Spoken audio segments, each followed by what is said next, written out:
بسم اللہ الرحمن الرحیم۔ السلام علیکم ناظرین، آج ہم ایسے شہر کے بارے میں بات کریں گے جس کا نام لینے سے مقامی لوگ بھی گھبراتے ہیں۔ جی ہاں، اسے منحوس شہر کے نام سے جانا جاتا ہے۔ یہ شہر کہاں موجود ہے؟ لوگوں کو اپنے شہر، اپنے علاقے سے محبت ہوتی ہے اور وہ فخر سے اس کا نام لیتے ہیں، لیکن آپ کو یہ سن کر شدید حیرت ہوگی کہ دنیا میں ایک ایسا منحوس شہر بھی ہے جس کا نام لینے سے خود وہاں کے مقامی لوگ بھی ڈرتے ہیں۔ اس شہر کا نام کولوبریرو ہے، جو اٹلی کے جنوب میں واقع ایک پرفضا پہاڑی مقام ہے۔ اس شہر کے متعلق کئی ایسی پراسرار کہانیاں موجود ہیں جنہیں سن کر کوئی بھی خوف زدہ ہو جائے۔ اس شہر کے متعلق کہا جاتا ہے کہ جو بھی ایک بار اس شہر کا چکر لگا لے، بدقسمتی اس کے گھر کا راستہ دیکھ لیتی ہے۔ کولوبریرو کے متعلق ان پراسرار کہانیوں کا آغاز 1940 کی دہائی میں ہوا۔ شہر کے اس وقت کے میئر بیاگیو ورگیلیو نے کونسل کی ایک میٹنگ میں جھوٹ بولا تھا، اور جھوٹ بولنے سے پہلے اس نے کہا کہ اگر میں جھوٹ بولوں تو چھت سے لٹکتا یہ فانوس گر جائے۔ مقامی لوگ بتاتے ہیں کہ اگلے چند سیکنڈ بعد ہی فانوس فرش پر آ گرا۔ تب سے مقامی لوگوں کا کہنا ہے کہ اس شہر پر ایک نحوست چھائی ہوئی ہے۔ تب سے کچھ ایسے حادثات پیش آ رہے ہیں کہ سائنس یا جادوئی علم کے ذریعے جن کی توجیہ پیش نہیں کی جا سکتی۔ انہی حادثات کی وجہ سے اس شہر کے مقامی لوگوں میں اس کی نحوست کا ایک ایسا خوف پایا جاتا ہے کہ وہ ڈر کے مارے اس شہر کا نام بھی اپنی زبان پر نہیں لاتے۔ شہر کی اس نحوست کا چرچا دور و نزدیک کے قصبات اور شہر میں بھی ہو چکا ہے، اور وہاں کے لوگ اس شہر کے باسیوں کے ساتھ اسی وجہ سے بہت ناروا سلوک کرتے ہیں۔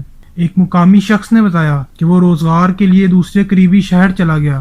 وہاں اس نے ایک ریسٹورنٹ میں نوکری کر لی، لیکن جب وہاں لوگوں کو معلوم ہوا کہ وہ کولوبریرو کا رہنے والا ہے تو وہ اس کے قریب آنے سے ڈرنے لگے۔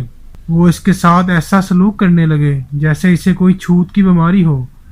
لوگوں کے اس رویے سے تنگ آ کر اس شخص نے نوکری چھوڑ دی اور اپنے شہر واپس چلا گیا۔ مقامی لوگوں کے مطابق اس میئر کے جھوٹ کے علاوہ اس شہر کے نام میں بھی نحوست ہے۔ اس شہر کا نام اطالوی زبان کے لفظ کولوبر سے ماخوذ ہے، جس کے معنی سانپ کے ہیں۔ چنانچہ کئی مقامی لوگوں کا کہنا ہے کہ اس نام کی وجہ سے اس شہر میں بدروحیں بستی ہیں۔ شہر کے متعلق ایک کہانی اور بھی مقامی لوگوں میں پائی جاتی ہے۔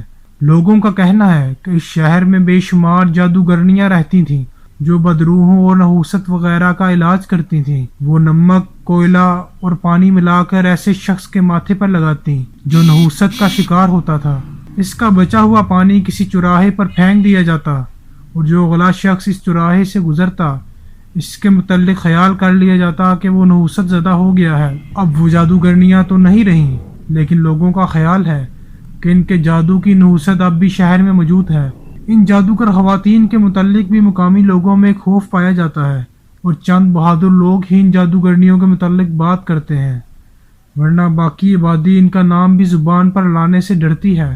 یہاں لینڈ سلائیڈنگ اور ٹریفک حادثات بہت زیادہ ہوتے ہیں، اور لوگ انہیں اسی نحوست کا شاہسانہ قرار دیتے ہیں۔ مقامی لوگوں میں ایک تاثر یہ بھی پایا جاتا ہے کہ شہر کے مقامی لوگ اگر اس کا نام نہ لیں تو اس کی نحوست ان پر اثر نہیں کرتی، یہ صرف اس شہر میں آنے والے بیرونی لوگوں پر اثر کرتی ہے۔ ایسی باتیں ہر زمانے اور ہر علاقے کے لوگوں میں پائی جاتی ہیں، اور اسلام میں اس قسم کی تہمات کی کوئی جگہ نہیں۔